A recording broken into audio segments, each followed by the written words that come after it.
Thank you. You may now take your seats.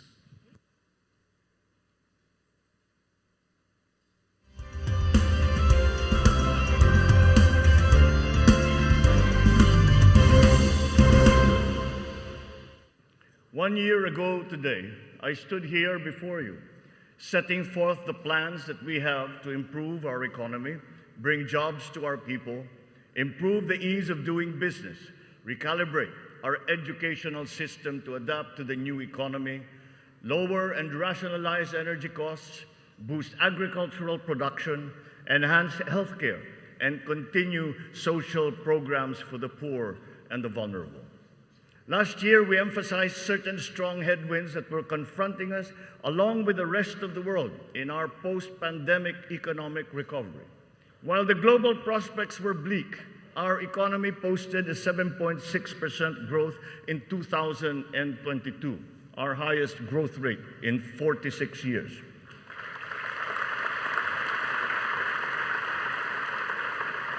For the first quarter of this year, our growth has registered at 6.4%.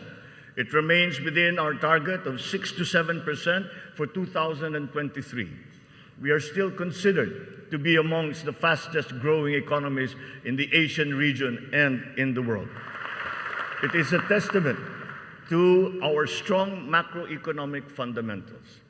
Inflation rate is moving in the right direction. From 8.7% in January, our inflation has continued to ease up in all regions, settling now at 5.4% for June. On matters of the economy, there are many things over which we have no control. But over those where we do have control, we are doing everything we can.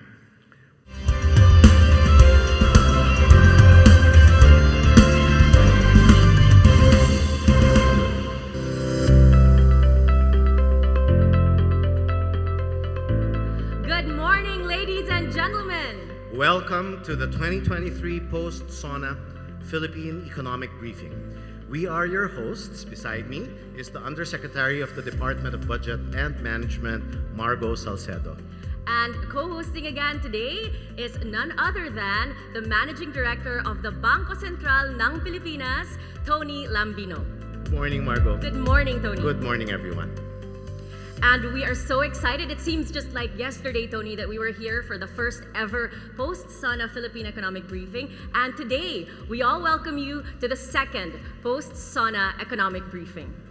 This is the second post-SONA economic briefing of the President Ferdinand R. Marcos Jr. administration with the theme Agenda for Prosperity, Economic Transformation Toward Inclusivity and Sustainability.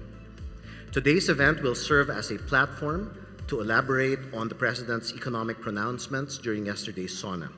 The economic team will be providing us updates on the government's commitments and accomplishments vis-a-vis the country's economic blueprint, the Philippine Development Plan 2023 to 2028.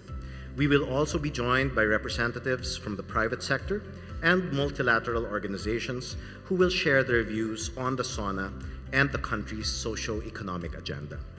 Before anything else, we would like to acknowledge the presence, of course, of the members of the Cabinet, the Diplomatic Corps, with Monsignor Alessio Deriu here representing Archbishop Charles Brown. And we would like to also welcome the esteemed members of the financial institutions and the financial community. So without further ado, let's kick off today's program with a message from Bangko Sentral ng Pilipinas, Governor Eli M. Remolona Jr. Colleagues in government, friends from the banking community, partners from the private sector, ladies and gentlemen, magandang araw po. It's my pleasure to welcome you all to the second post-State of the Nation address and economic briefing of President Ferdinand Marcos Jr., themed Agenda for Prosperity, Economic Transformation Toward Inclusivity and Sustainability. Our economy recovered from one of the world's longest and most stringent lockdowns to stage a remarkable recovery, one of the fastest in the region.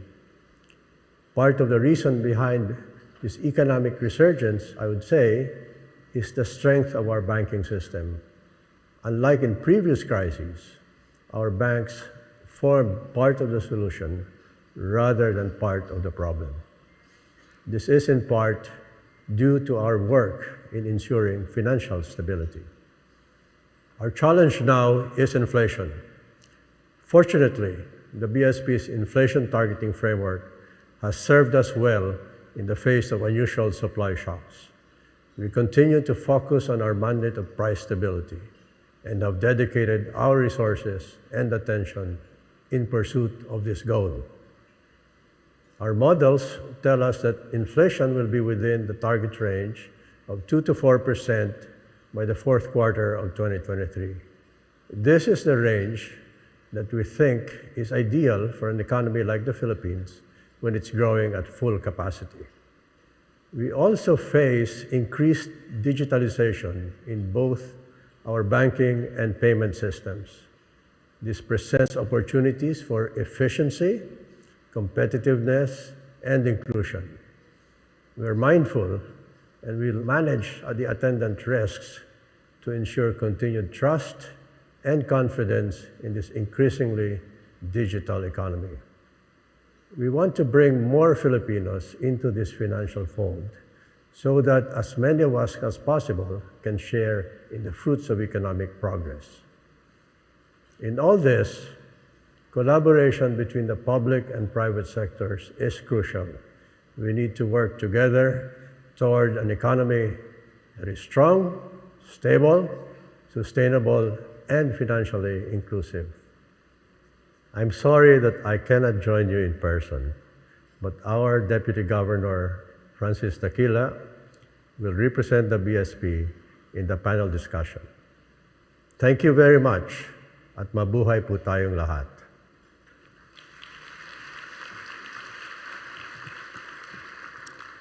Thank you, Governor Remolona.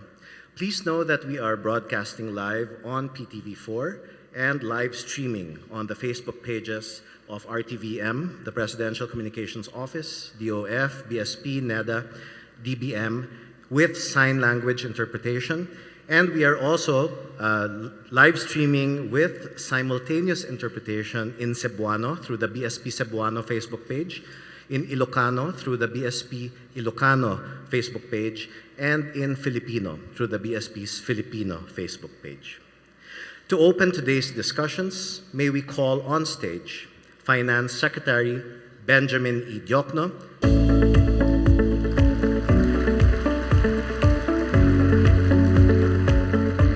and Nomura's Managing Director and Chief Economist for Southeast Asia, Mr. Yuben Paracueles, for a fireside discussion.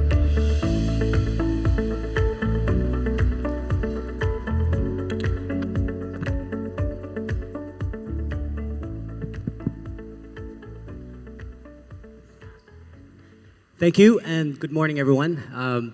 Before we start the chat, I would like to invite Secretary Ben Diokno to provide his opening statements.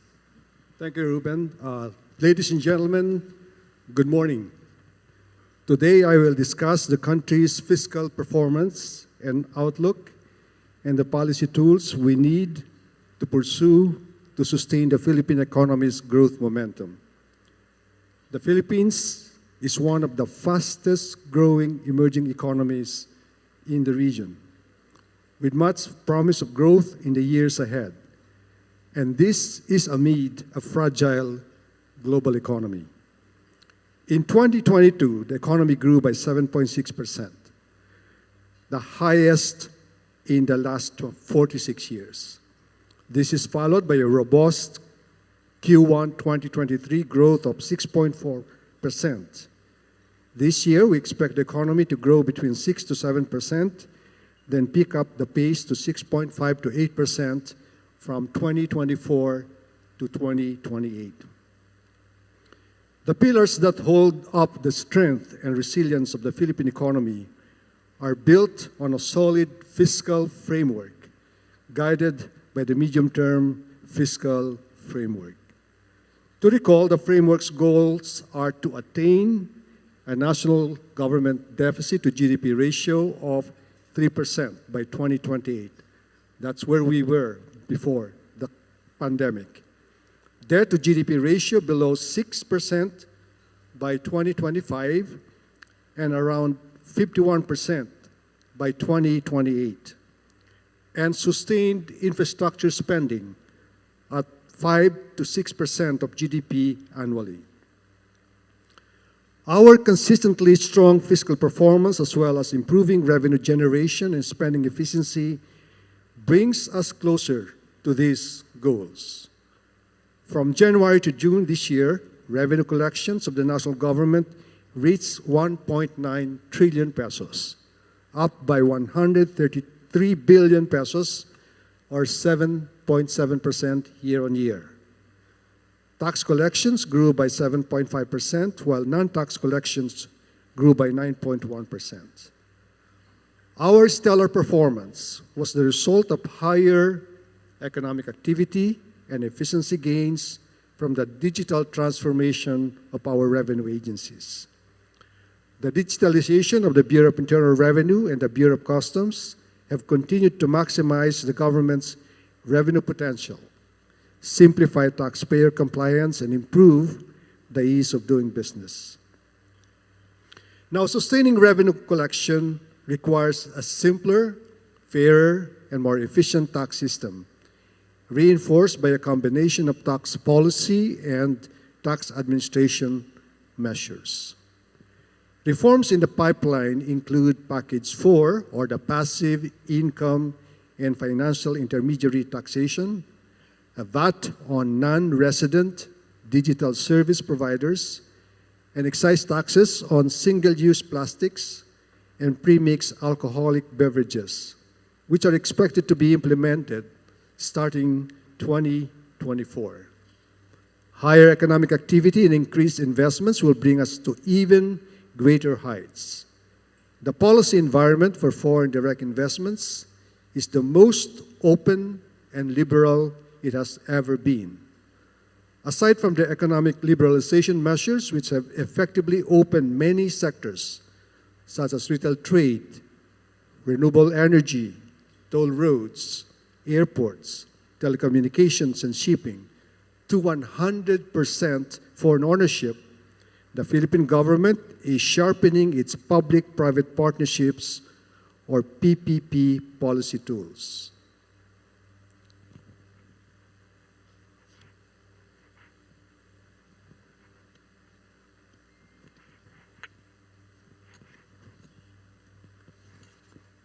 This will allow us to engage the private sector more effectively in the funding and implementation of high-impact infrastructure flagship projects, which will significantly enhance the quality and pace of infrastructure development in critical sectors.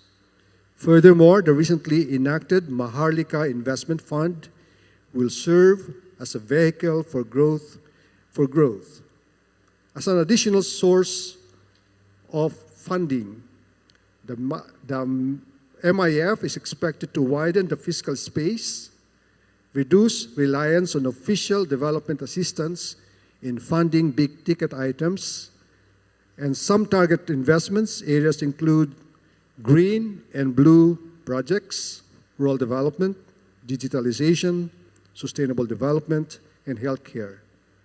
So I look forward to discussing this in further details today. Thank you.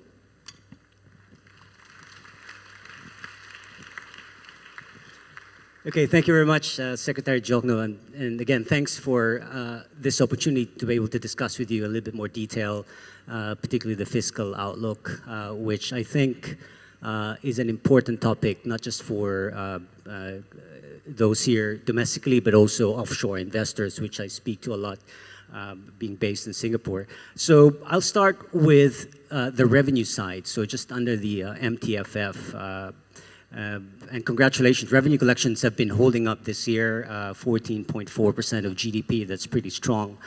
And under the MTFF, revenues are projected to reach 17.6% of GDP by 2028 from 15.3% this year. So I think that's ambitious. How do you get there? Is there scope for more revenues to be raised on a more permanent basis? Is tax administration improvements going to be enough to get to that goal of revenues? Thank you, Ruben, for that question. You know, every president has a fixed term. It has a beginning and an end.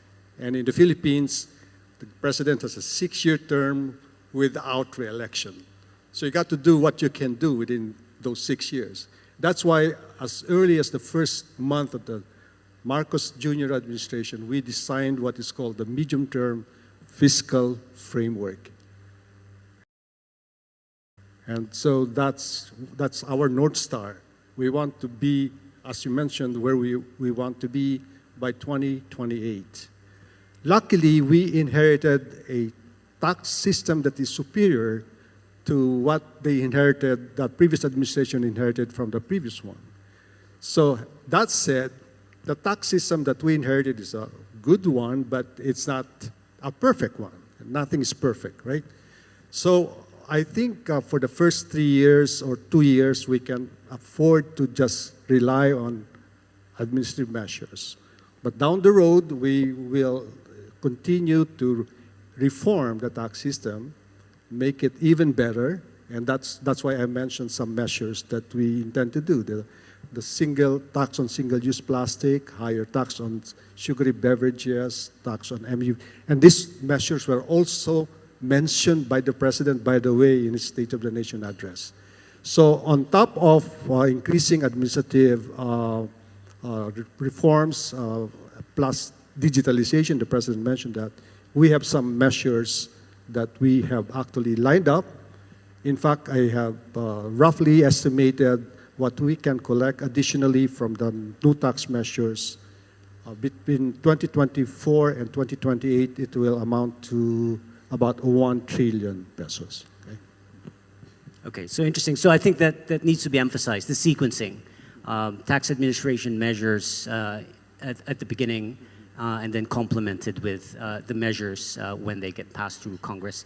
Okay, so that's the revenue side. On spending, I want to ask, how crucial are the reforms on pension payments of military and uniformed personnel? And when are you targeting that to be implemented? That reform on military pension is going to be a game changer, okay? And this, I said, this has been an elephant in the room. The previous administrations don't want to talk about it, recognizing it's difficult to push, but this president, having been elected with a majority of 60%. Okay? This is by the way, this is the first time the Philippine president has won more than 50%. Okay?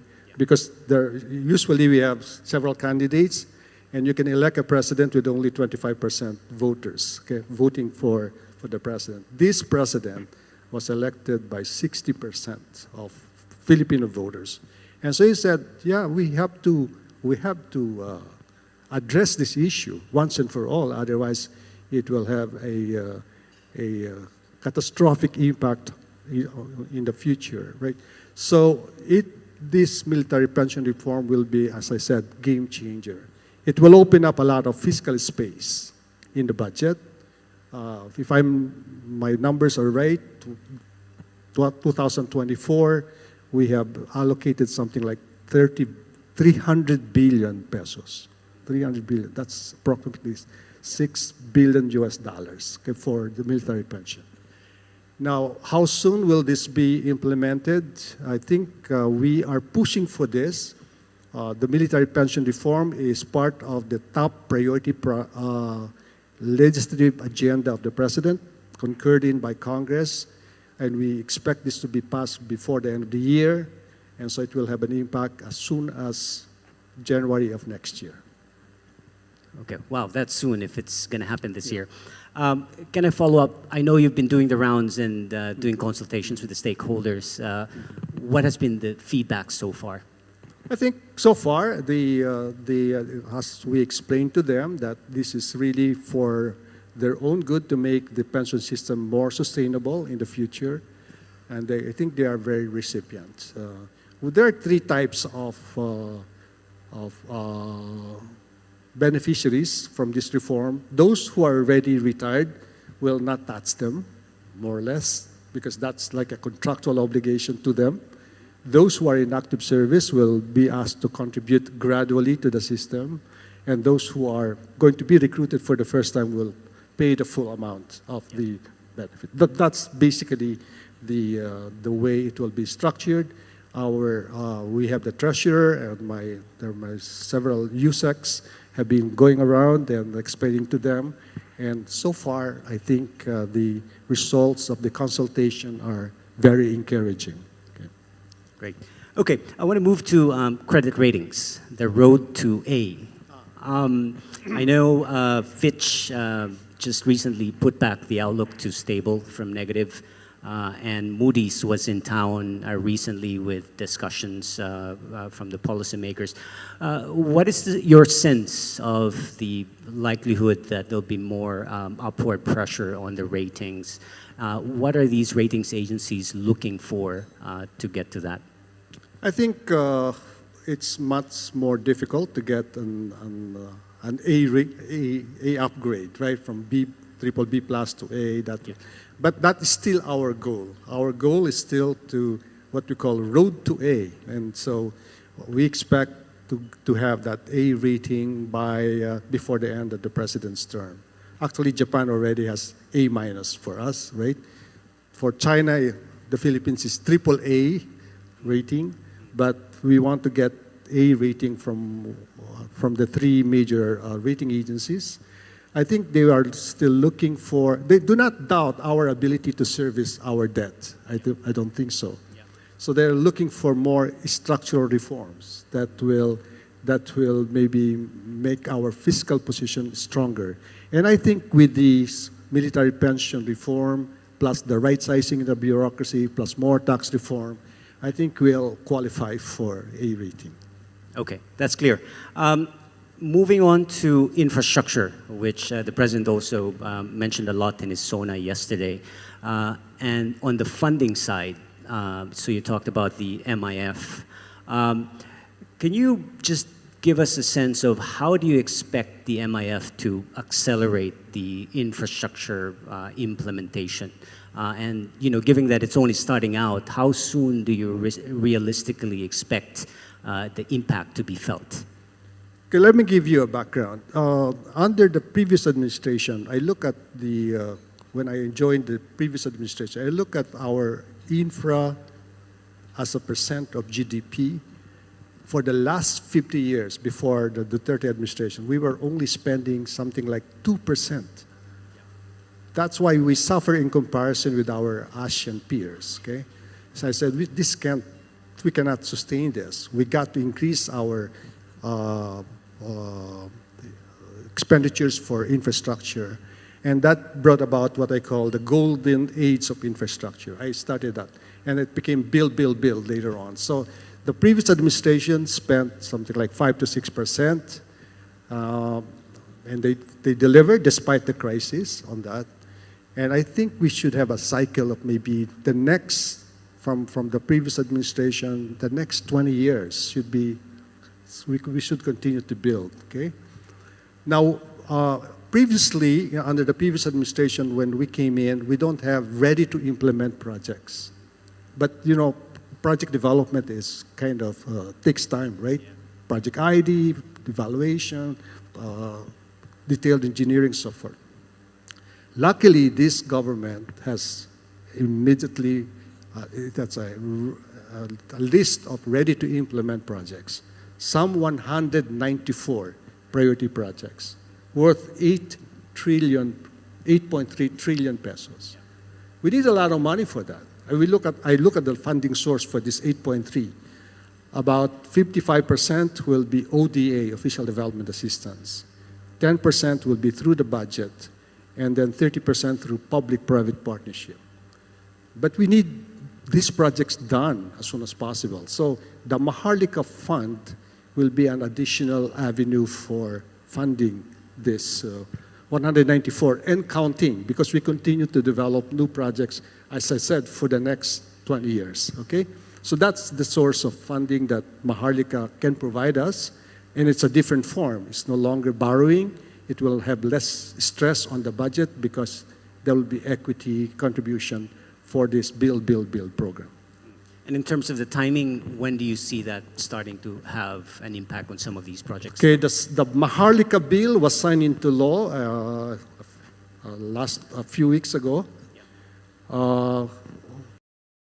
The law says we have 90 days to prepare the implementing rules and regulations, but immediately after the approval by the Senate of the bill, we started the preparation of the IRR. So we expect the implementing rules and regulations to be available by mid-August, or at the latest, last day of August, and then we expect this to be organized, appoint people in the right places by around September. And so I think the Maharlika will be off and running by early next year. Okay, thanks. I guess I have time for two more questions, if that's okay. One is more for financial markets. I get this question a lot from our clients on the currency. So the government is very clear in its prioritization of building infrastructure. But what that also means is you probably need a lot of importation for capital goods, which could increase the current account deficit and therefore could put some pressure on the currency. So from your perspective as DF Secretary, but also BSP Monetary Board member, how does the government strike that balance? Well, the peso right now is in a comfortable place, but we are actually shooting for what we call competitive peso, right? We don't want it to be too strong nor weak, right? So again, our current account surplus right now, when we were not spending too much on infrastructure, we have a current account surplus. Remember that. So the peso was appreciating at that time. Now, but because of the needs for infrastructure spending, we might have some current account deficit, but that's a good way of having a deficit because you are investing in infrastructure which will grow the economy, expand the capacity of the economy. Plus, we now have a steady source of foreign exchange. Before, we don't have the remittances, which easily brings in something like 30 to 32 billion US dollars annually. We have the business process outsourcing. We used to be not available to us. BPO is bringing approximately the same amount and growing. I think I'm very bullish about our BPO prospects. Plus now foreign direct investments are coming in and also tourism. So with all those steady source of funding, plus we have a hefty gross international reserves. Our gross international reserves is in the neighborhood of 7 to 8 months worth of imports. The rule of thumb is if you have got 3 months worth of imports, you're okay. So with all those, I'm not worried about the possible peso depreciation at this time. Okay, thanks. And final question from me on the MTFF, just going back. So the target is 3% of GDP fiscal deficit by 2028. How open are you to the possibility of allowing slightly higher than 3% if, for example, the economy is facing a lot of external headwinds, even though that might mean that it might be more difficult to keep debt to GDP at less than 60%? I've seen I've been in government for too long to see the folly of stopping the infra whenever there's some problem that you pointed out. No, I won't stop the infrastructure spending because slowing it down will only have negative consequences, right? There will be many unfinished projects and you prolong the completion of some projects, which would then change the calculation on that net present value, the internal rate of return, so forth and so on. I think once you start a project, you got to make sure that you finish that project, okay? And therefore, when you make a plan, it's you want to move from point A to point B, but you can expect some. It's not going to be a straight line. There will be some adjustments along the way, and so I'm willing to maybe increase the deficit if necessary, as long as we can continue our infrastructure projects. Yeah, I guess that also means that infrastructure and better quality spending. Of course, will we make- have to make sure that the quality of spending is retained all the way. Okay. Okay, I think that's all the time we have for this chat. Thank you very much, Secretary Jokno, for the candid answers.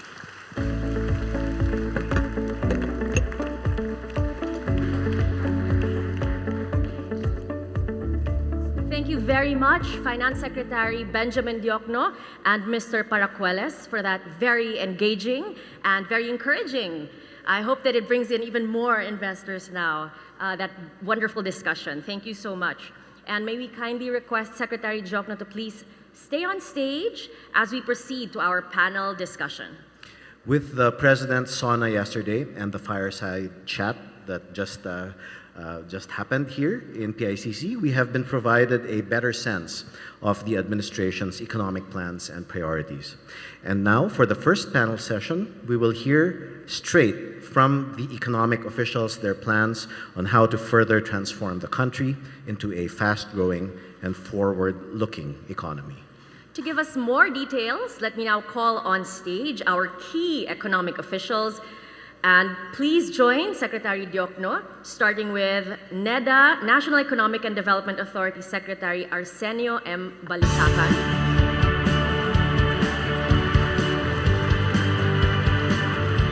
Bangko Sentral ng Pilipinas Deputy Governor Francisco G. Daquila Jr. And the Department of Budget and Management's Principal Economist, Joselito R. Basilio.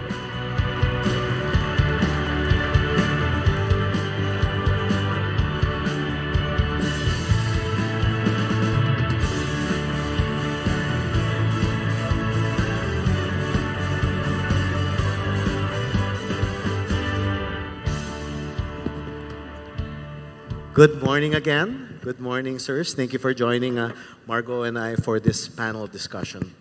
Let's start with a short opening statement from each of our panelists, starting with NEDA Secretary Arsenio Balisacan.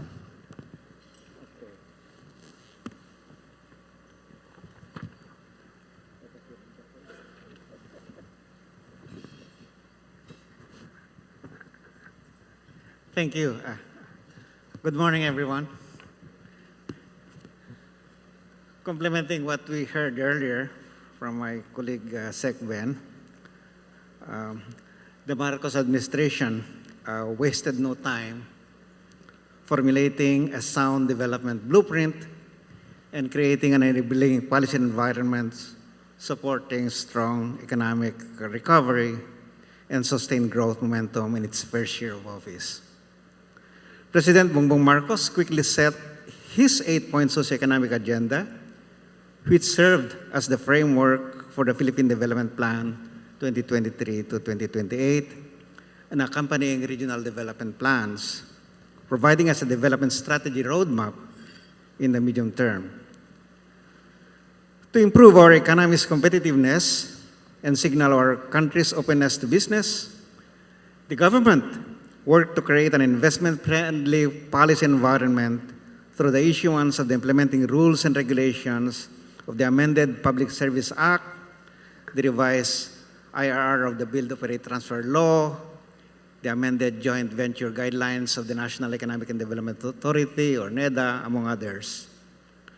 Furthermore, following a whole-of-government and whole-of-society approach, President Marcos and his cabinet convened the NEDA board and its cabinet-level committees, the Legislative Executive Development Advisory Council, the National Innovation Council, and the other interagency committees to assess and approve 20 high-impact national and regional projects, harmonize legislative priorities, and formulate policies in line with the objectives contained in the PDP.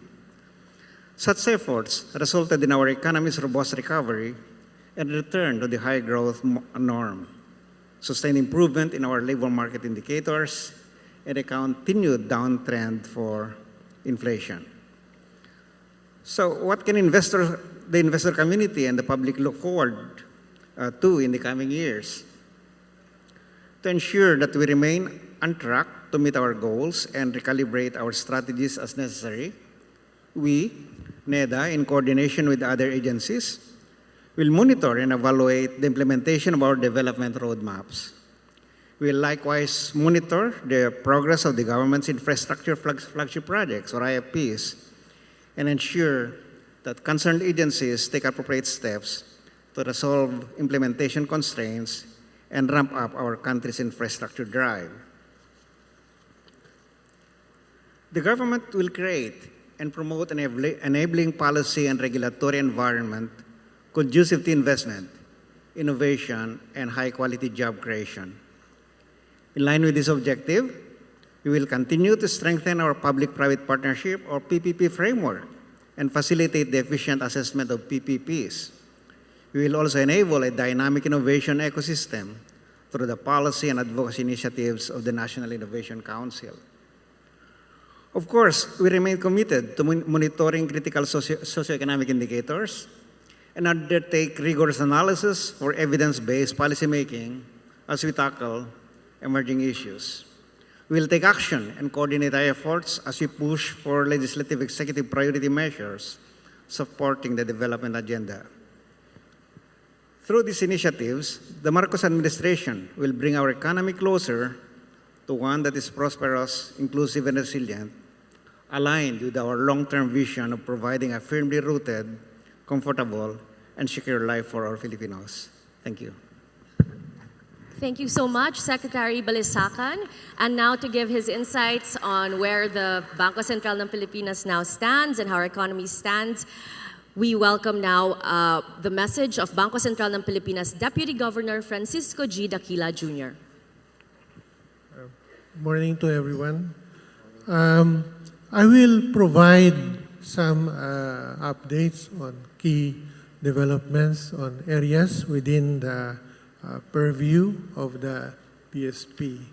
Now, let me start with our very short discussion of the dynamics of inflation.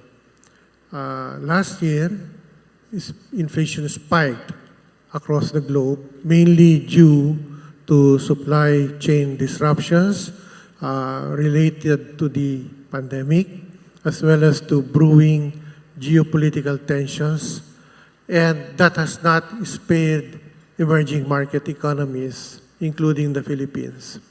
And this has prompted central banks in both advanced and emerging economies, including the Philippines, to raise policy interest rates, which consequently tightened global financial conditions.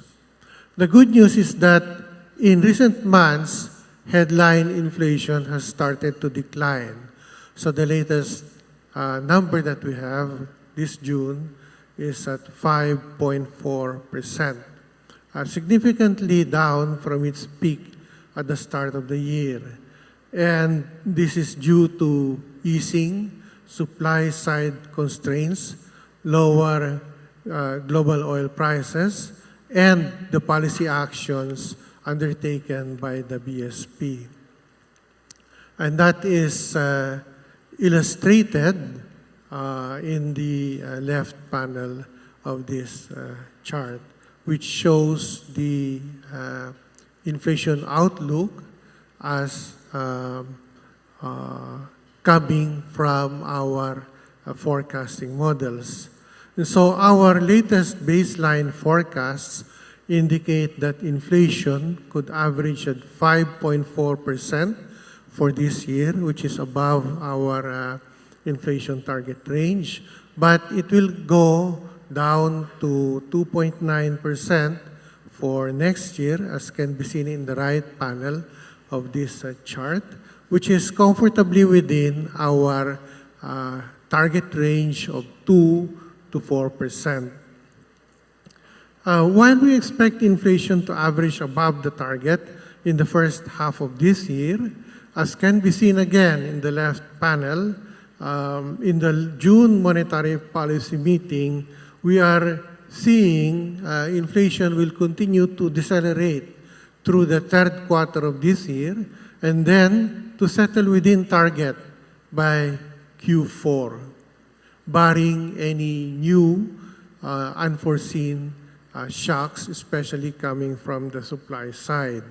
Thereafter, inflation is projected to decelerate quite close to the lower end of the target in the first quarter of next year, largely due to base effects and the likely deceleration in both global oil and non-oil prices. Now, in the following slide, I want to emphasize that deceleration is due also in large part to the BSP's policy response amid the price pressures and the ensuing portfolio rebalancing, which influence fluctuations in capital flows and exchange rates. As can be seen in this chart, we have actually been the most aggressive among the central banks in the region, and the BSP has raised its policy rate by a cumulative 425 basis points from May of last year until March of this year, before taking a prudent pause during the last two monetary board meetings. And we have also let the peso move in line with market fundamentals.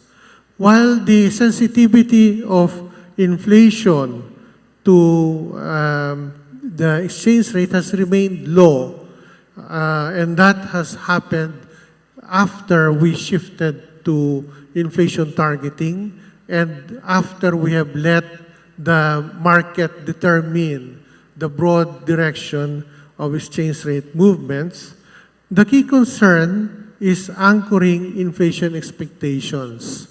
And there was a point when, during the second half of last year, when the Fed was quite aggressive in adjusting its policy rate, when it was introducing some volatility in the exchange rate.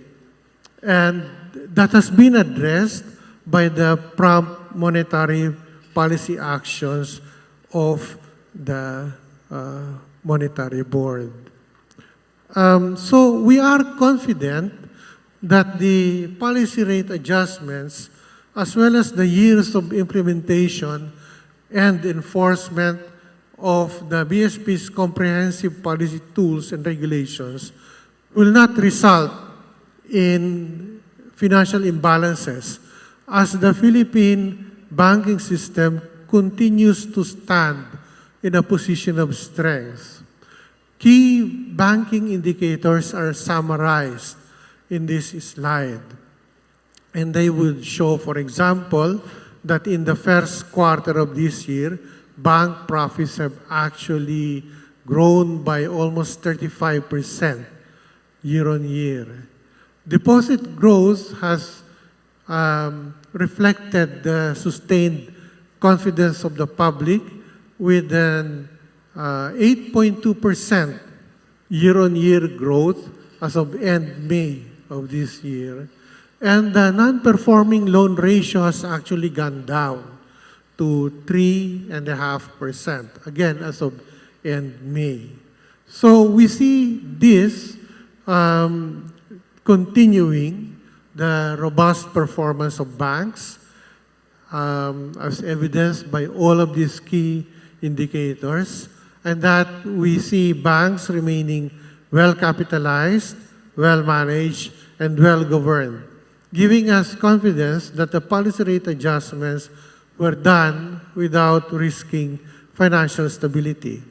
Now, having said that, we will remain vigilant in monitoring international developments and their potential impact on the domestic financial system. And we want to assure that the BSP remains well-equipped to provide support to the domestic banking system against the impact of external shocks. So let me summarize and end with the following key points. First, that indications of our previous monetary tightening has exerting its impact on the economy, along with the projected return of inflation to target in average for next year, has given the BSP's Monetary Board cause for a prudent pause. However, as has been emphasized in the policy statements following the decisions of the Monetary Board, the BSP remains watchful and remains ready to resume monetary actions as warranted by the data on the inflation outlook and domestic demand prospects. The focus remains on bringing inflation back to a path consistent with achieving the target. Future monetary policy actions by the BSP will continue to be data-dependent and guided by evolving domestic developments, particularly the latest outlook on inflation and sustained economic growth. So thank you, and let me pause there. Thank you, Deputy Governor Daquila. Next, we have DBM's Principal Economist, Dr. Joselito Basilio. Thank you, Tony. On behalf of the DBM Secretary, Amena Pangandaman, good morning to our colleagues in government and to our partners in the private sector. The full year 2023 budget, the administration's first full year budget, was signed into law by President Marcos in less than 4 months last year, following its submission to Congress, making history as the fastest signed General Appropriations Act. Amounting to 5.2368 trillion, the national budget prioritizes programs under the 8-point socio-economic agenda and is anchored on the Philippine Development Plan.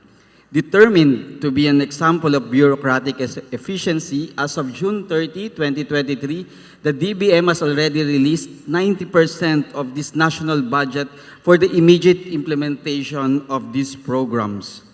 We aim to sustain the country's achievements through various reforms. First, through digitalization. We have a digital transformation roadmap that will not only enhance bureaucratic efficiency, but also create a sound investment climate toward our agenda for prosperity. This year, we saw a milestone, the issuance of Executive Order Number 29, directing the full adoption of the Integrated Financial Management Information System for all government agencies. This will ensure an increased efficient delivery of quality services to the public. Second is through inclusivity. Toward this end, the Philippines has already secured a momentous win for open governance in the country with the signing of Executive Order Number 31. This one institutionalizes Philippine Open Government Partnership. This huge win puts the Philippines again in the spotlight, giving the world an example, a prime one, on how to institutionalize open governance. Third, by going green. For a resilient and sustainable economy, we have significantly increased the budget for climate change adaptation and mitigation, measures by about 60% for 2023. Through CCET, or Climate Change Expenditure Tagging, we will continue to monitor the scope and the distribution of climate action in our public expenditures. There are more, but all of these reforms will guarantee the continuity of gains from this year's priority programs and make the Philippines an ideal destination for foreign businesses and finance communities. Looking ahead, the national budget for fiscal year 2024 will continue to prioritize shovel-ready infrastructure projects, investments in human capital development, food security, and environmental sustainability. With the proposed fiscal year 2024 budget proposal already almost ready for submission, we hope to make history once again in the name of greater efficiency, accelerated transformation, and faster progress for all. It is the administration's fervent hope that this budget, the 2024 budget, will lay the groundwork for future-proofing the economy and making the country's growth inclusive and sustainable for Filipinos of today and generations to come. Thank you and good morning. Thank you so much to our principal economist, Joselito Basilio. Listening to all of you this morning just makes me so proud to be a Filipino at this time. Congratulations. I think we should give our economic managers a round of applause for all they have done for the economy.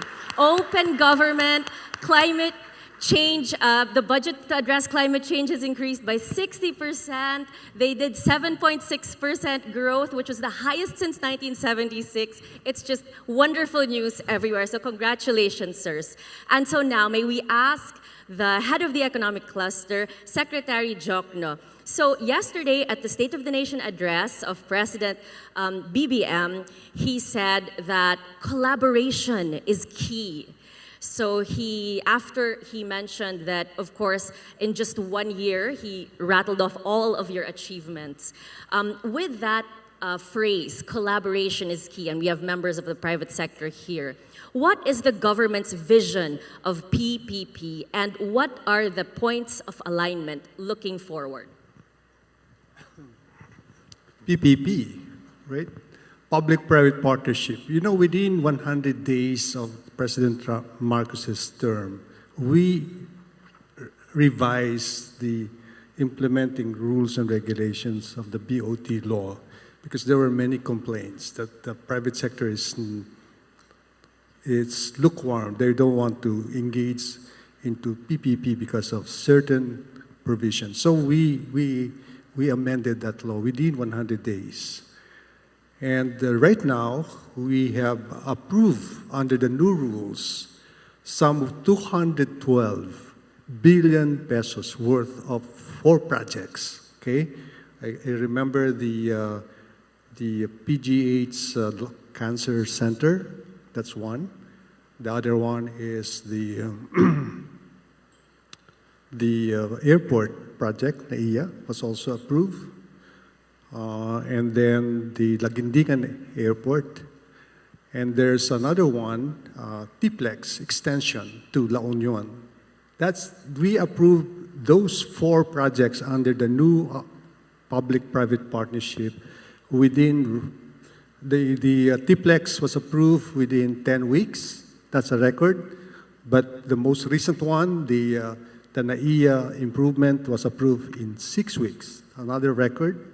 So given the new rules, I think the private sector will be encouraged to participate in public-private partnership.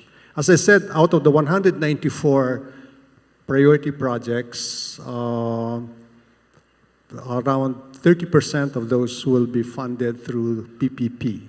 And now with the Maharlika Fund, I think that we can combine that, I think, also. Plus the recent amendment to the Public Service Act, that will really encourage public-private partnership in this country. Sir, just to follow up, you already mentioned the Maharlika Fund. So just to explain to everyone or those who might not yet be well acquainted with it in layman's terms, what is the Maharlika Fund, Maharlika Investment Fund? Well, as I said, out of the 194 projects, without the Maharlika Fund, 55% of those projects will be funded through official development assistance. So we borrow from ADB, we borrow from the World Bank, some bilateral sources, and then another 10% will be funded through the budget, and then another 30% approximately will be funded through public-private partnership. Now, that's without the Maharlika Fund. Now with the Maharlika Fund, then we have another source and a different source of funding it's a funding that will not put strain on our budget and it will not put additional borrowing or burden on our people. And so that is the nature of the Maharlika Fund. Of course, every investment fund or wealth fund evolved over time, but to us, the priority use of that Maharlika Fund is to fund those priority projects. Okay? Thank you, sir. Thank you, Secretary Diokno. We received a lot of questions from the registration system, and we received one for the Bangko Sentral ng Pilipinas, in particular, DG Francis, on the U.S. Fed's policy decisions. So how important is the U.S. Fed's policy rate in the Monetary Board's monetary policy making? If the Fed does hike 2 more times at 25 basis points by the end of the year, that would bring them to a top rate of 5.75% on the upper limit. Where is the BSP's policy rate likely to be? Thank you. Thank you for the question. I think it's a question that's just in the mind of the market players here in the Philippines, but also in most emerging market economies. The first Fed decision will come in the last week of July, before the scheduled meeting of the Monetary Board on monetary policy, which will come in the middle of August. So by then we will have a number of observations on how the market reacts to the Fed decision. Now, what's good is that we have a number of improvements that we have introduced into our policy instruments that enhance the transmission of these instruments to the market interest rates, including the main policy instrument, which is the overnight reference rate. We have introduced still a fixed rate, but a full allotment auction, meaning that all the volume that's bidded by the bank will be accepted by the BSP. And pretty soon, we will be moving to variable rate auction for the RRP. And all of this will serve to manage any reactions by the market in the interim between those two policy decisions. But having said that, of course, the Monetary Board will take into account all the market reaction and the implications of all of this on the inflation outlook and how that outlook relates to the attainment of the inflation target. Again,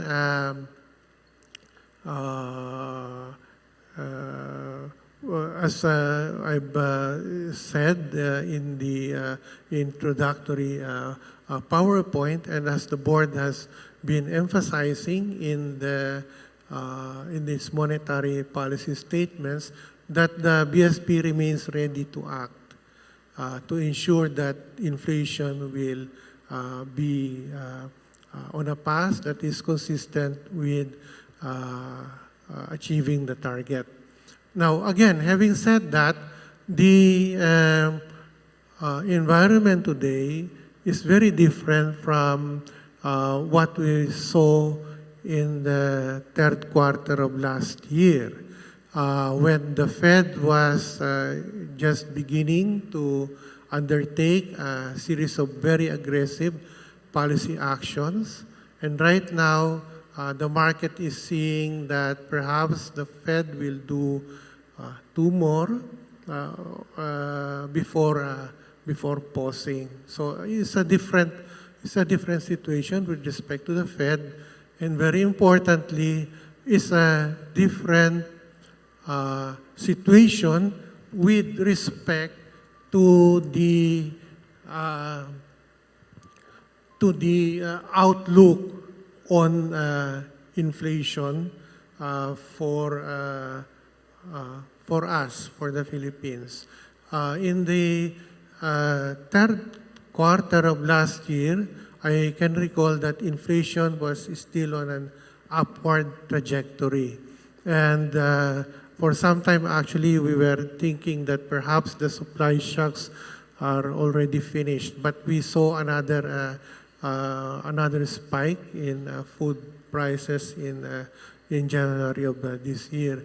But right now, inflation is firmly on a downward trajectory. And what we're seeing is that barring any new supply shocks, inflation will go down to within the target range by the fourth quarter. And in the first quarter of next year, actually, it will hover quite close to the lower bound of the target, or it may even go a little bit below target during the third quarter before going back to close to the midpoint of the target. So, in short, the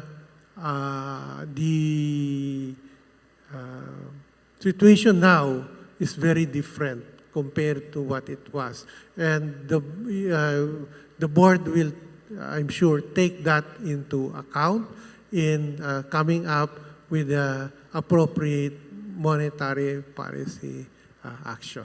So it will be evidence-informed, including looking at the changing conditions, especially looking at the difference between now and the third quarter of last year. Yeah, everything's much better. I remember at the first Philippine economic briefing and the succeeding ones, we were always being asked about inflation, and we were always like holding our breaths, but now everything is really looking much more better. So with that, we move on to our NEDA secretary. How does the NEDA, as the primary agency responsible for economic planning and policy coordination, envision leveraging on the country's fast-paced economic growth to promote inclusive development, innovation? Yesterday po at the SONA, President BBM talked about having a culture of innovation, and he called it Philippinovation, and also digital transformation. What is the NEDA's plan on leveraging the country's fast-paced economic growth to promote these? Okay, thank you. That's quite a difficult and question that requires one lecture. But to put it briefly, I think the challenge for this economy, for our economy, is to sustain growth over the medium term and over the long term to achieve economic and social transformation. Now, that requires nothing less than increases in productivity. But increasing productivity is not a manna from heaven. We have to invest in measures that raise productivity. And while economic growth per se will give us some elbow room for such investment, like investing in digitalization, in infrastructure, it also goes the other way. You know? Such investment will sustain that growth because increases in productivity will allow the economy to grow over the long haul. So I think that's what we have put in place in the Philippine Development Plan. We have looked at how we can mainstream digitalization. We can mainstream inclusivity in the growth because there's a big space there for inclusivity because what we don't want is a growth that is exclusive, a growth that only benefits the few. We have seen that in our past, and we have seen that in many countries, and when that happens, growth is not going to be sustainable. So inclusivity is very important. We have to invest in health, in education, in social protection as we allow the economy to grow rapidly, expanding the economic pie. So the constraints to making such investment are spelled out in the PDP. And as I said, digitalization is key to that because the current state of technology requires us to move the economy in that direction. And if you would all like to view or read the Philippine Development Plan 2023 to 2028, just go to the website of NEDA. And of course, we would like to ask the principal economist of the Department of Budget and Management, what do you think are the key priority sectors looking forward? Thank you. First, the proposed national budget for 2024 would amount to 5.768 trillion pesos, which is higher by 9.5% year on year and still equivalent to around 20 to 21% of GDP. So that means we have an additional 500 billion pesos in the next year's budget when compared to this year. And what would be funded? Primary expenditure directions will continue to be anchored on the 8-point socio-economic agenda. So that means we will spend on ensuring food security. The national budget will continue to provide increased allocations for DA's banner programs on prime commodities such as rice, corn, and high-value crops and fisheries, among others. And then there will be spending on reducing transport and logistics costs. And because government is determined to maintain high public investments in infrastructure at around 5 to 6% of GDP. The bulk will be allocated for physical infrastructure aimed at improving connectivity throughout the country through the construction of accessible road networks and railways. Significant funding support will of course go to social infrastructure such as school buildings and health centers. And then reduction in energy costs will be a primary expenditure item also. And that includes not only public investments in energy, but making sure that there will be private sector participation in investments in renewable energy. And then we have the most important ones, the triple social spending. We have items to address learning losses because education remains the top priority as mandated by the Constitution, which shall cover around 15 to 20% of the fiscal year 2024 budget. And then improving health. Health sector will be supported by ample budget support to provide accessible and inclusive public health services even to the far regions in the country. And then strengthening social protection to support or provide banner programs such as the 4PH program for housing, which is a new one, and then food stamps in addition to the previous ones. The last ones would involve improving bureaucratic efficiency and ensuring sound fiscal management. So in the budget, there are no surprises. It is as predictable and as transparent as ever. The 2024 budget will aims to walk the talk in the SONA, and we can do that because the government finances is also sound and improving, as the President has indicated in his SONA. Thank you. Thank you very much, Principal Economist Joselito Basilio of the Department of Budget and Management. We have a lot more questions, but we don't have more time for this panel. So please join me in thanking the members of the first panel. I hope the session gave everyone more insights on the administration's economic plans and priorities. Principal Economist Joselito Basilio, Deputy Governor Francis Daquila, Secretary R.C. Balisacan, Secretary Benjamin Diokno.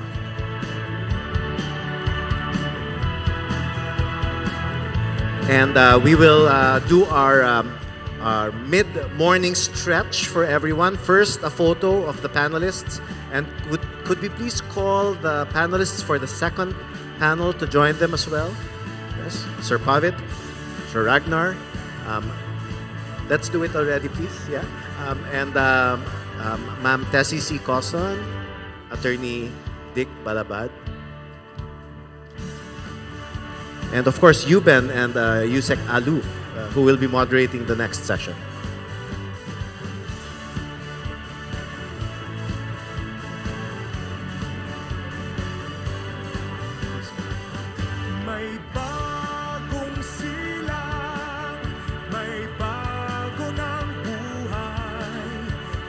bagong bansa, bagong galaw, sa bagong lipunan. Nagbabago ang lahat, tungo sa pag-unlad, at ating itanghal, bagong lipunan.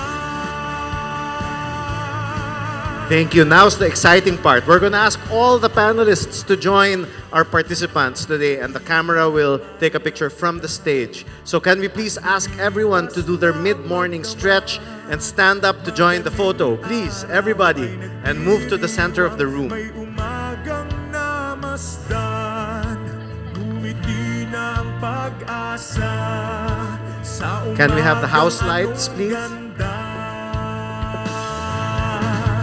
May bagong silang, may bago ng buhay, bagong bansa, bagong galaw, sa bagong lipunan. Nagbabago ang lahat, tungo sa pag-unlad, at ating itanghal, bagong lipunan. Can we have everyone compressed to the center of the room, please? The more compressed we are, the more we will be seen by the cameras. Bagong bansa, bagong galaw, sa bagong lipunan.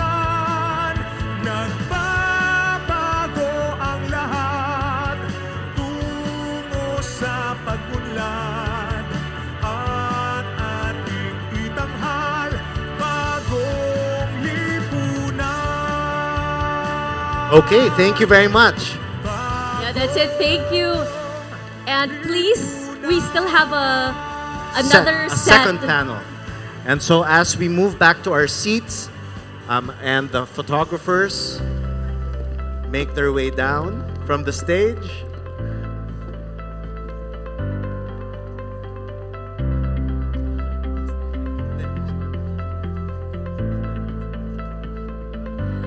May we call on the moderators for the second portion of this program?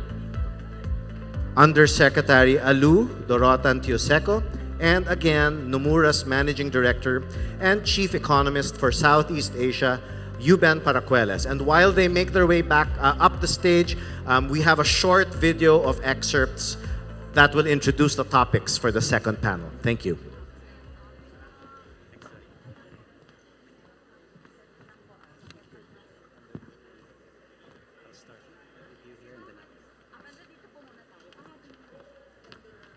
One of the keys to continuing economic growth is infrastructure development. So we will build better and more. Our 8.3 trillion peso Build Better More program is currently in progress and being vigorously implemented. Our infrastructure spending will stay at 5 to 6% of our GDP. Renewable energy is the way forward. We are aggressively promoting renewables so that it provides a 35% share in the power mix by 2030, and then on to 50% by 2040. To accelerate the realization of this green energy goal, we have opened renewable energy projects to foreign investments. Building on institutional reforms of recent years, we have created green lanes for strategic investments and expedited the business processes in various sectors and investment modalities. Digitalization is the call of today, not the call of the future, but of the present. It is here, it is needed, and it is needed today. DVET continues to prove itself to be an empowering educational intervention. There are many examples of how its graduates have gone on to secure competitive technical jobs. A progressive and rationalized system of taxation is a component of the ease of doing business. The CREATE law has made our corporate tax and incentive schemes equitable and business-friendly. There are more structural tax reforms that must be introduced to allow us to reach our socio-economic targets.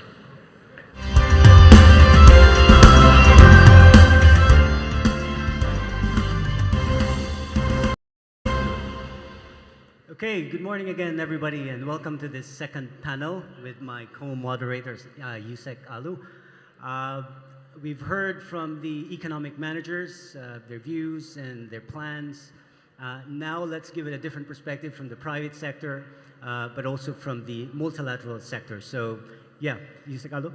Yeah, okay. Without much further ado, please, may we call on stage the following SM Investments Corporation Vice Chairperson, Teresita C. Coson, Management Association of the Philippines President Attorney Benedicta Du Baladad. And then, of course, we have the International Monetary Fund Resident Representative to the Philippines, Ragnar Gudmonson, and ADB Philippine Country Director, Pavit Ramchandran. Please join us on stage.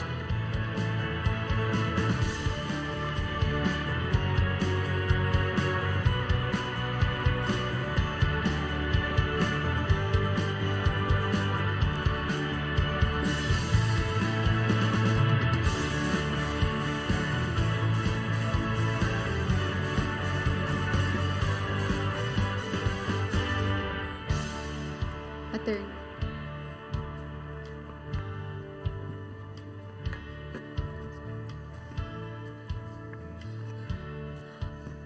Good morning, everyone. Once again, we thank you for joining us this morning.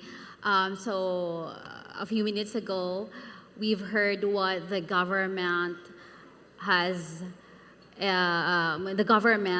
to say about the priorities and the projects. Now we're very, very excited to hear from you. So without much, again, further ado, Ma'am Tessie, if I may ask you, we've heard from the economic managers about the key sectors that you think will be the key economic drivers of growth. Do you agree with this, or do you have any other sectors in mind? I agree with the directions of the government, and we usually work with the government. So the way, I think the growth will be more in the infrastructure, the technology, the consumptions, the health, and the energy. I think this will be the growth area in our country the next few years. So I'm very positive about our growth. Thank you for that. In fact, I was talking to Yuben a while ago, and I asked for his opinion. And do you have to add anything to that mix? Yeah, thanks, Alu. I'm more used to sitting in one of these chairs, taking questions rather than me asking questions. So easier for me today. But to your question on which sectors I think will look very promising for the Philippines, I look at it in the context of Southeast Asia because that's my coverage. And I mean, there's a lot of things that we can talk about, but nowadays where I think we can have a very strong comparative advantage is in the nickel industry. And I say this because I've seen what Indonesia has done. They have legislated against exports of mineral ores, and the idea is to increase value added of their metal exports. And of course, they started with nickel. This was back in 2009, and then obviously that turned out to be a key decision because nowadays, obviously, everyone's talking about EV and nickel as a key ingredient for battery. So having had some successes in processing nickel onshore, the Indonesians have been encouraged by the fact that we can now move further downstream into EV manufacturing or battery manufacturing. And you know, Indonesia, of course, has the largest nickel reserves in the world. We're not so far behind. I think the Philippines is among the top 5. So there's no reason why we shouldn't be doing the same thing. EV is a sort of has bright prospects for the Philippines. Thank you for that. In fact, the DOF is also cognizant of that future wherein mining industry will be playing a big role in economic development, and that's why we are also reviewing the mining fiscal regime. Ma'am, if I may ask now a follow-up question, what do you think will be the role of the private sector in all this economic growth? We spoke briefly about PPPs a while ago this morning. I think, the private sector would be doing good for our own for our sector if we work with the government. I think there are the directions of the government towards some of the growth industry. And I think if we were to join the government in one way or another in those industries, it will be good for us. And for the other side on the government sector, if the LGU and the national government can collaborate more, I guess we will have more projects in progress. The good news is that actually Ma'am was able to tell me a while ago this morning that one of the bottlenecks is really the relationship with the national government and the local government. So the government now is really trying to streamline the processes between the national government and the local government unit. In fact, we are drafting, I heard that an executive order limiting the pass-on fees between the government, the local government units are actually imposing. At the same time, we're harmonizing the ordinances with the national government. And of course, in terms of the PPP projects, we are capacitating the local government on how to do and go about PPP projects. So capacity building is very Can I just add that if we can make it simple, the ordinance or the regulations of the government simple and easier for anybody who would be interested to invest in the Philippines, I think that would be a big plus. I think Philippines is always a country with a lot of potentials, except that we usually have difficulty, communicating what is our requirements. And of course, even for us, sometimes we don't know what is our requirement. So it will be good if we make it very clear, so it's easier for for investment, whether domestic or foreign investment, to come in. Yes, we do agree with that because the government has been doubling up on the efforts to have strategic investments enter the Philippines. So it has to be the effort should not just be limited on the national government, but our local governments are actually, in fact, partners in this growth. Maybe that's a best segue to ask Attorney Benedicta about, what are the other bottlenecks in terms of corporate governance and ease of doing business in the Philippines? Okay, let me just connect first to what has been discussed about the national government and LGU coordination, because this is something that has always been thrown to us. No? And in the last November, in fact, we did a survey of our members of their concerns, and number one that came up is still ease of doing business. And if you dig down further, it's ease of doing business at the local level. And that is why today we are actually coming up with an MOU. We are drafting an MOU with ARTA. I think the executive director of ARTA is here. DILG and MAP to make sure and address these concerns about ease of doing business. And I think ARTA is doing a great work on this already. And they have pilot projects and they're starting with some digitalization. And you would see that there are positive impact on ease of doing business of this digitalization project. Now, on your question about good governance, how can we help the government, etc., right?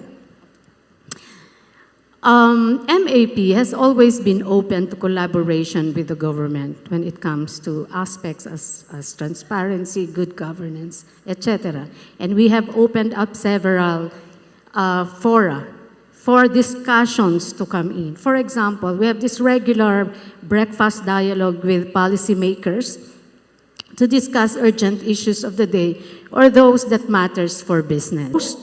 Most of your economic team are members of MAP. To start with Secretary Ben, Secretary RC. We also have Eli Remolona. We have, who else?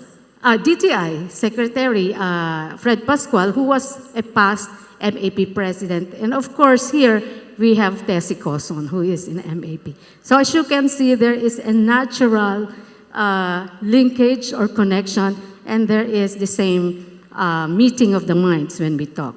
So those are the issues that we are, that is actually the main goal of the Management Association, being a management organization.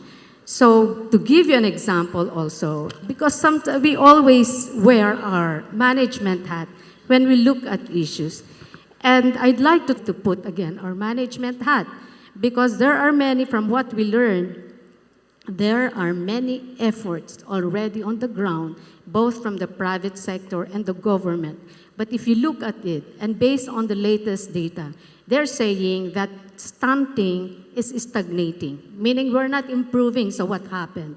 So we thought that maybe MAP can go in, think about how to feel the impact of all these efforts, have one direction, coordinate them all, move to one direction until we achieve what we are doing. So that's what MAP is doing about.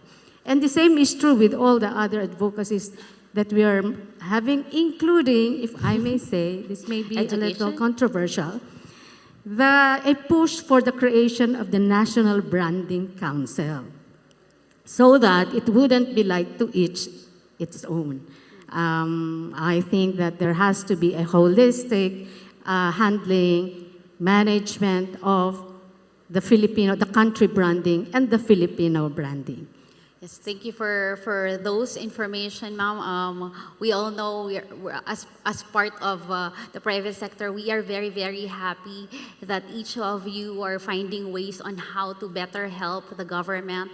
But just to touch on a few things on digitalization, that's really the cornerstone of governance, good governance now, because as the President mentioned yesterday, it's not just for ease of doing business, but you can also use it for graft and corruption, and for even revenue collection, and even for permits and clearances. And also for malnutrition, it's probably a good time to actually say some good news that, you know, the tax, the proceeds of the tax on the sugar, sweetened sugar beverage will actually be used for feeding, for the feeding our children, will also be for food stamps and for all other health programs of the government. How about the junk food?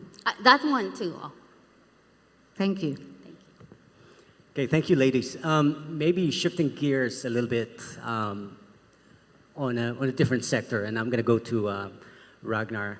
On the export sector, there's been, I think, a lot of debates and discussions and some proponents saying that policymakers in the Philippines should try and promote a more competitive exchange rate.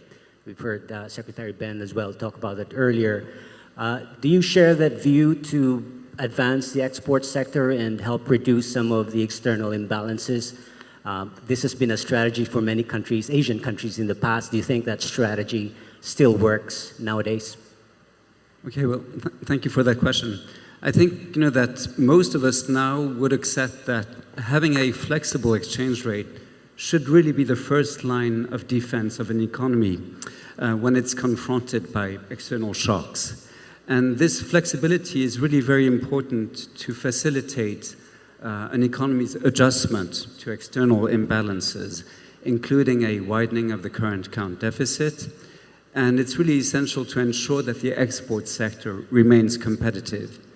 On the other hand, you know, manipulating the exchange rate that would lead to a situation where the exchange rate is no longer in line with fundamentals and favors the interests of exporters versus importers, or even vice versa, this should be avoided because it could ultimately lead to misallocations of capital and distortions in the economy that ultimately, over the long term, could prove unsustainable and really undermine macroeconomic stability.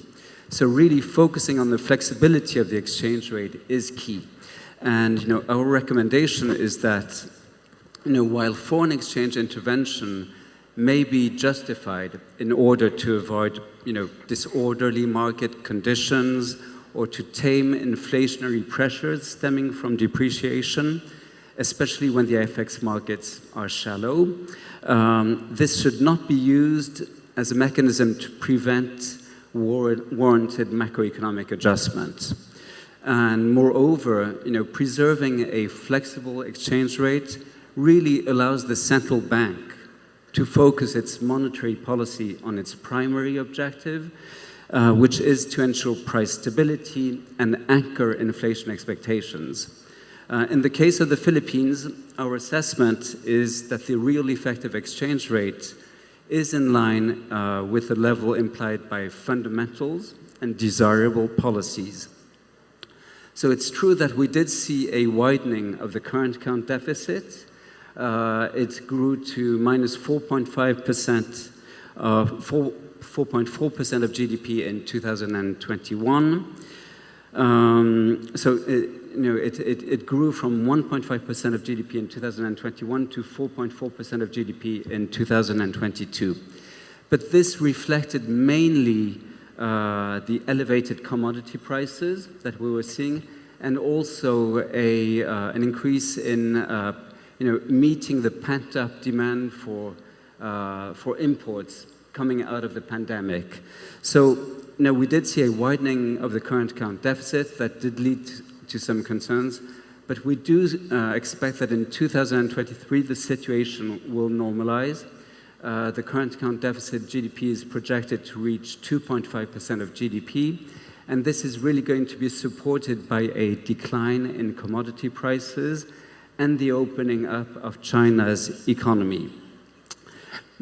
So we will see an improvement in the current account position of the Philippines, and this will support really the country's exchange rate. Moreover, I would add that the tightening of monetary policy in 2022 already helped stabilize the currency, and it helped also prevent excessive capital outflows, and this contributed to macroeconomic stability. Also, and this was mentioned by Secretary Jokno earlier, a factor supporting the Philippines economy and the currency is that the country's foreign exchange reserves are substantially larger than short-term external liabilities with a maturity of 1 year or less. So really the FX position of the Philippines is a boost to the stability of the economy.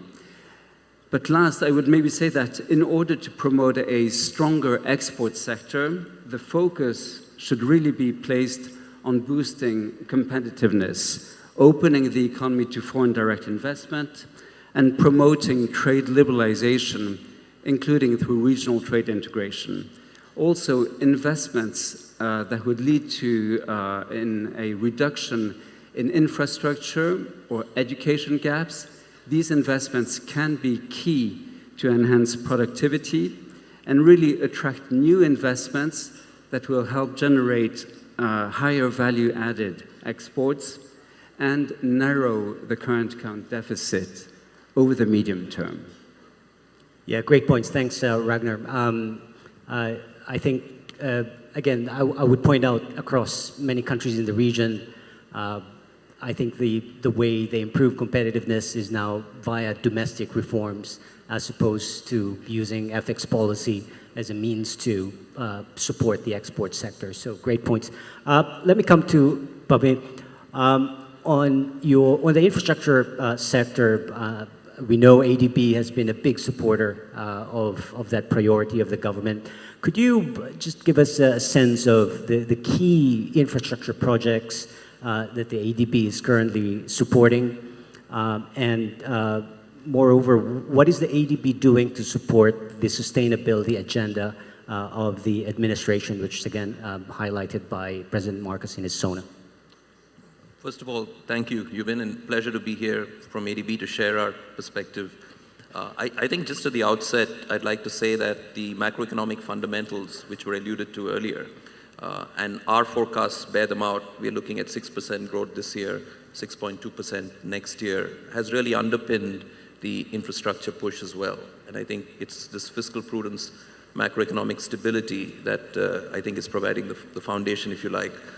From an infrastructure side, we've had a very strong engagement, first with the Build program, and now with the Build Better More program around transport connectivity, supporting livable cities, supporting disaster resilience in critical river basins, agricultural productivity. So it's really been quite broad-based. But let me identify or illustrate a few projects as you indicated. So on the push for mass mobility, and again something that was mentioned at the SONA quite strongly, and the President referred to these projects. One is the Malolos-Clark investment. So this will connect Malolos and Bulacan to the Clark Economic Zone, Clark International Airport in Luzon. And this is about 53 kilometers. Again, will have significant savings in terms of travel time, efficiencies, climate change, greenhouse gas emissions. The other, I think, transport investment I wanted to mention is the South Commuter Rail, which will connect Manila to Calamba. It's about 54 kilometers, give or take. Again, work on this has just started. The Malolos-Clark is already underway. So two transformative investment projects. The Davao Bus project, which we approved recently, is, in our view, I think, is really a pioneering project. This is the first citywide approach that's been taken to modernizing the transport system. This will shift jeepneys to modern bus fleet, electric buses, Euro 5 diesel buses, combined with automated, smart, intelligent bus systems. So again, something that we think can be replicated across other cities in the Philippines. Another area we are focused on is around agricultural productivity, farm-to-market roads, but strengthening disaster resilience in critical river basins around adaptation. We are looking at a couple of river basins in Mindanao, the Agus and the Tagum River Basin, but also in Luzon. So this is a last project that I wanted to mention. One point I wanted to talk about, Secretary Jokno mentioned in his comments, is really about ensuring preparedness and quality of projects. And this is something we've been very pleased to support through our infrastructure preparation innovation facility. I think this builds confidence on the part of decision makers. We've been able to support detailed design, feasibility studies, bidding documents, ensuring that projects, when they are approved, are of high quality, bring the best technology, and reach the standards that we'd all desire with these projects. Wow, sounds like you're very busy. I know you just took over the role as country director this year, so you've hit the ground running, literally. Just to follow up, I also know you've been here in the past in Manila. Could you just share your thoughts on kind of what have we found is different this time, I guess in the infrastructure story, but also dealing with the policymakers? Yeah, it's, first of all, for me, there's a personal connection with Philippines and also a connection through ADB. We are headquartered here, as you know, ADB is hosted in the Philippines, so it's always going to have a very special place for the Asian Development Bank. I worked here some 10 or so years ago, about a decade or so back, largely around the natural resources agriculture sector, a sector that's still front and center in terms of policy attention, and I'm glad to see some reforms moving in the right direction. Yesterday at the SONA, we heard about the fisheries code, the cooperative code, the focus on value chains, areas that I think will be very, very important. The infrastructure push, I think, is a significant one, I think, which will help address some of the underspending that has been the case in the past and help Philippines, I think, lead the way in the region much more. I think the other aspect that's really reassuring is the strong recovery from the pandemic. Philippines is again a leader in the region. We've been seeing that in terms of the numbers, but also that's allowed the fiscal space and the buffers to then spend on essential social infrastructure.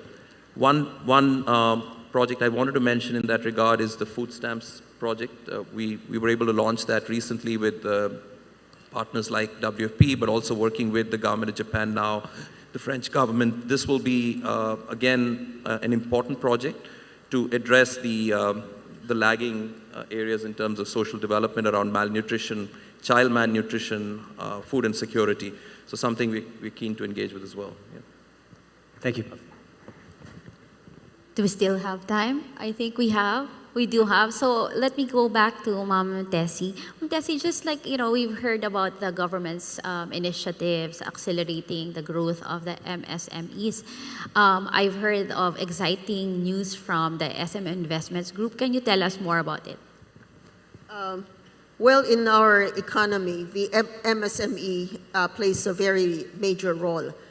We don't have a lot of large industries, so we have a lot of MSME, SME, and we are in the consumer sector, and most of these are in the consumer sector. So we provide the venue, which is the mall, for a lot of MSME to put up their stores, and their store also are supplied by other MSME or SME. So the whole economic activities goes around in the mall. So I guess this is what I think that maybe most of the areas in the country could go into. So with a lot of economic activities, our economy will be, our growth will be sustained. And DTI agrees with that because they've launched a whole gamut of programs really supporting the SMSE. And that includes access to financing for the, yes. We also do that because it provides a lot of the consumer loans as well, because 60+% of the employment come from MSME, and there's the businesses also. So we, in our own area, we look into the financial side, we look into the market, and we hope to provide other services that they need. Maybe we're not so good in the digital. We're just we work along the pace that our clients want. So there are other good telecom that are better in this space. But I think overall, the MSME, there are a lot of economic activities in the MSME. Yes, and thank you for that, Ma'am Tessie. I'd like to go on and ask Attorney Benedicta about a very exciting involvement in the education sector. Can you tell us more about your thoughts about reforming the education sector? Again, can I add to that MSME first? Sure, Ma'am. I love. Okay, in MAP, what we are doing, and this is our MOU with DTI. Now, we're trying to develop the investment ecosystem so that through that we are linking the MSMEs to that ecosystem of big investors that are to come. So we ask them what are the priority sectors, and they have identified initially 3 that would include renewable energy and creatives, I think. No? And when the renewable energy companies, they're big ones, when they come here, sometimes, there are no support systems. They find that they don't have the support systems in their ecosystem. So we're trying to find subsectors that would support them and link. This is a way also of an opportunity to link the MSMEs to the ecosystem of the bigger investors that are coming in. Now, again, we will volunteer. Thank you. On your question, which is on education, this is one of our latest advocacies, education, and that arose because we met with Senator Win Gatchalian, and he talked about the EDCOM 2, specifically the TVET, and he's saying that the TVET, there is only around 4% enterprise pick-up, okay? And the rest are community pick-up, which means they are on the lower end, doing mga kulot, manicure, massage, etc. which is not, by the way, the intention supposedly of that EDCOM 2, no? So we're trying to look at that, how we can increase enterprise pickup by, of course, we're talking about more immersive practices or with our enterprises. We're talking of micro-credentialing. We're talking of certifications and all those. I can't explain the others, but we're still in the discussion of stage of what we can do about this problem, which is supposedly the K-12 should address, no? That when you graduate from that, you're supposed to be already employable ready, but apparently it's not because there are no take-ups from the enterprises, from the business sector. So we'll try to see what we can do on that regard. I think the President has recognized this sort of mismatch during SONA yesterday. That's why reforms are underway as regards TVET and other programs of the government, just to align the skills set of our workforce with the needs of the market. Yes, actually, I want to add, I think we all talk about infrastructure and physical capital, but human capital, Yes. I think, is something that's paramount and something that the government has been trying to push as well, from reforms in the education, but also the healthcare sector, which is equally important. Let me go back to Ragnar. Oh, you want to add a Of point? course, human capital is our #1 most valuable asset in the country. Yeah, We should take care of them. Yes. Yeah. So going back to Ragnar, maybe a bit more short term, we talked about exchange rates earlier. Now let's talk about interest rates. As DG Daquila mentioned earlier, BSP has been one of the most, if not the most aggressive in the region when it comes to raising interest rates in response to high inflation. Do you also see it as having scope to start reducing its policy rate? And how soon do you think that can start? Okay. Well, how soon? That's a tough question. But I think, first of all, it's very important to recognize that indeed the BSP was very proactive and really took prompt action to tackle the inflationary pressures that we saw building up last year. And raising the policy rate by 425 basis points was significant. And it really helped, I think, anchor inflation expectations. So the BSP did play a very important role last year. However, we do see that core inflation in the Philippines remains high. I think the number for June on core inflation was 7.4%. Headline inflation was 5.4%, but core inflation was still high at 7.4%. So, we believe that this higher for longer stance in the near term is still appropriate to anchor inflation expectations and really to ensure that the inflation returns to the BSP's target range of 2 to 4%. Already, I would maybe even add that this tighter for longer stance is important not only from a domestic perspective, but also to guard against potential capital outflows. It was maybe more of a concern last year than this year, but it is still relevant. And, keeping this higher for longer stance is also important to guard against the risk of excessive or excessively fast exchange rate depreciation. So I think that, higher for longer, tighter for longer stance is still appropriate. Our projections, are really, I think, very well aligned with those of the BSP.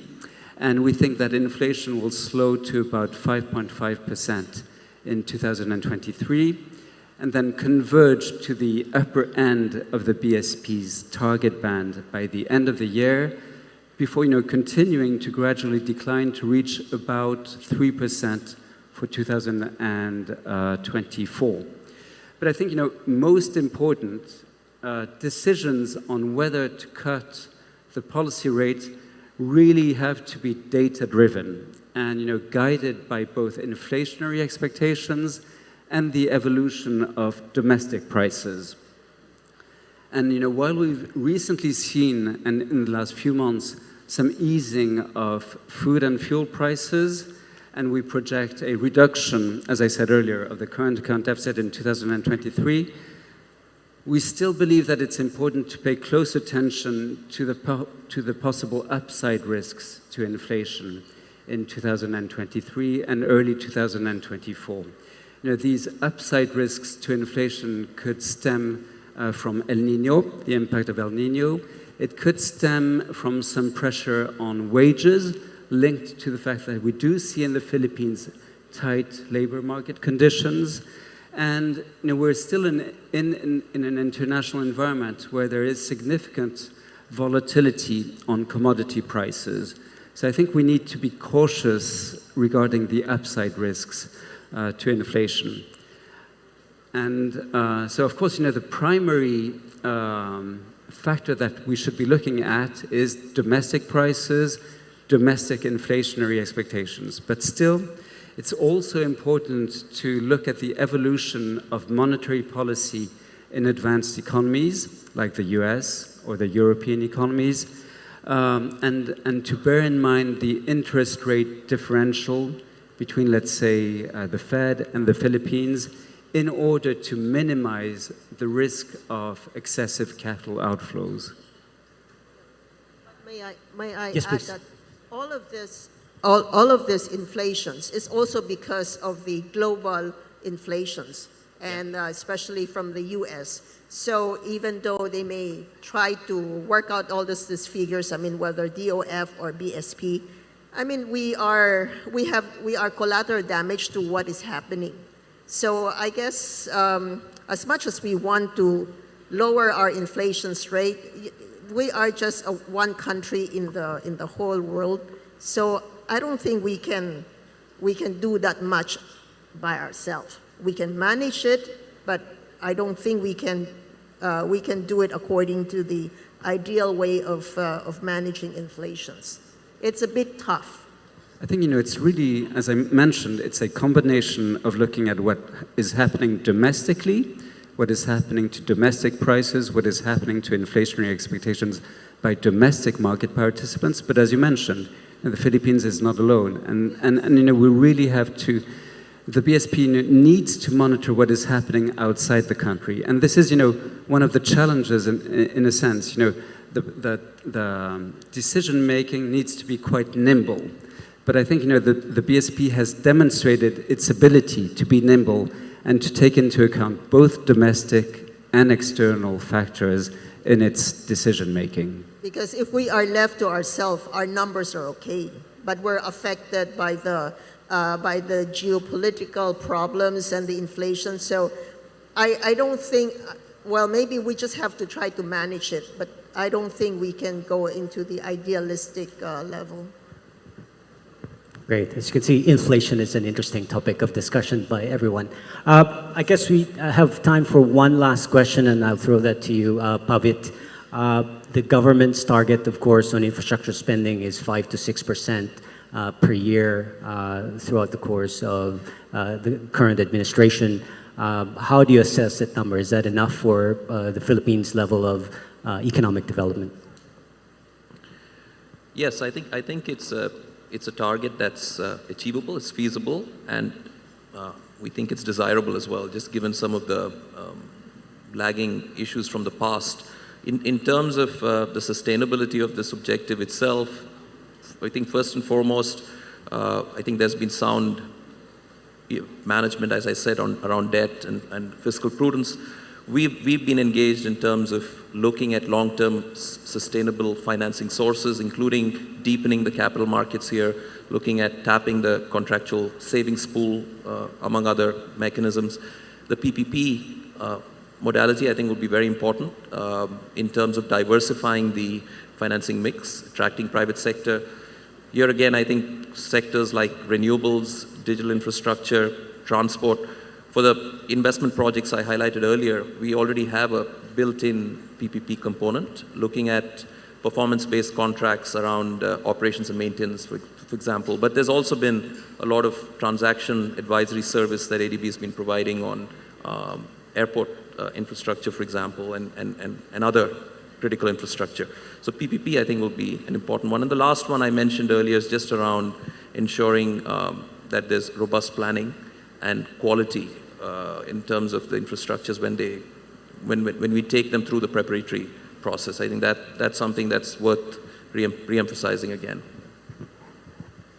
Great. Okay, thanks. I'm afraid that's all the time we have for this panel discussion. So please join me in thanking our esteemed panelists for their wonderful insights this morning.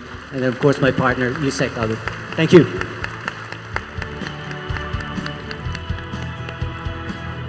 Thank you so much to our panelists for the second portion of our post-SONA economic briefing. We have reached the end of the post-SONA PEB and would like to acknowledge the following who have made this event possible. The organizers of the post-SONA PEB. And we would of course like to thank the Bangko Sentral ng Pilipinas. Let's all give the BSP a warm round of applause, please, for all of the economic briefings. And I would like to especially, if everyone could please give a warm round of applause to this very hardworking Managing Director, Tony Lambino, for everything that he's done for all of the PEBs throughout the year. And the same goes for Undersecretary Margo Salcedo. We'd also like to thank, of course, the Department of Finance for co-organizing this event. And of course, we would like to thank our esteemed panelists from the private sector and multilateral organizations, Mr. Rosita C. Coson,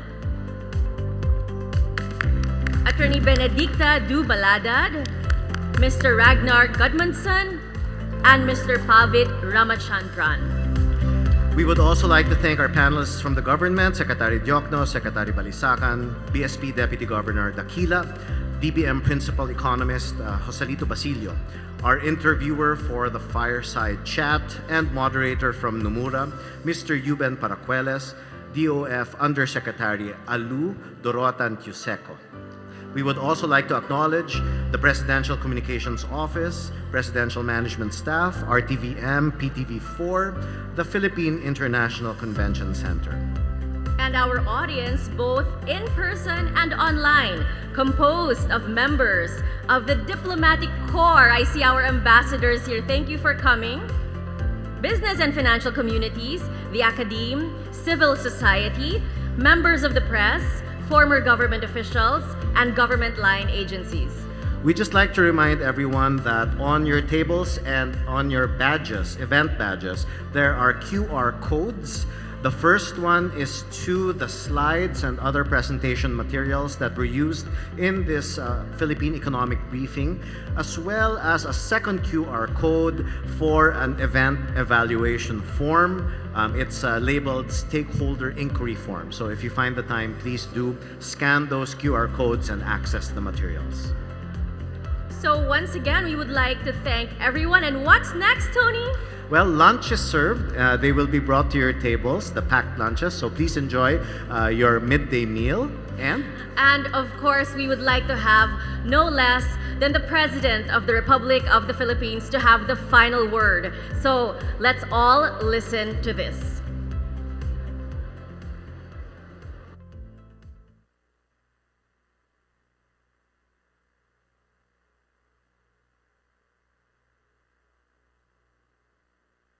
So the initial results of our efforts inspire confidence. Let us continue to be relentless in our aspiration of peace and progress.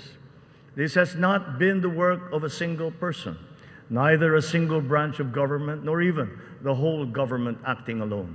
This is the collective synergy achieved by all Filipinos working together.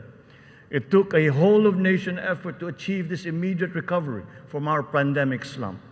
Unity was what made us rise once more. Nagsisimula pa lamang tayo. Ang pagbangon ng ating bayan ay magpapatuloy pa. Hinihiling ko ang inyong tiwala at pakikiisa. Sa ganitong paraan, makakamtan natin ang ating tanging hangarin, ang maginhawa, matatag at panatag na buhay para sa lahat ng Pilipino.